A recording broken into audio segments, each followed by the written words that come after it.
প্ৰিয় বন্ধু বান্ধৱীসকল, কেতিয়াবা আমাৰ গাবোৰ বহুত অলস লাগে, গাবোৰ কেতিয়াবা মাংসপেশীবোৰ টানি টানি ধৰে। তেতিয়া আমি এই ধৰণে পিটো মেডিটেশ্যন, পিটো থেৰাপিৰ দ্বাৰা আমি নিজৰ শৰীৰটো সুস্থ কৰি তুলিব পাৰোঁ। আপোনালোকে এবাৰ কৰি চাবচোন, কেনেকুৱা লাগে জনাব। বহুত এটা ভাল থেৰাপি হয়, বহুত সহজ।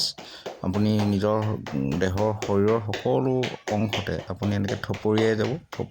মানে আপুনি যিমান পাৰে যিমান সময় পাৰে আপুনি এটা অংশত থপৰিয়াব। আপোনাৰ যিটো শৰীৰৰ অলসতা, মাংসপেশীবোৰ টানি টানি ধৰা যি অসুবিধা, এইবিলাক সকলোৰ পৰা পৰিত্ৰাণ পাব। চাবচোন এবাৰ কৰি, ভাল লাগিব, মনটোও ভাল লাগিব, শৰীৰটোও ভাল লাগিব। আমি শৰীৰৰ সুস্থৰ বাবে আমি এইখিনি সকলোৱে কৰিব লাগে। নমস্কাৰ।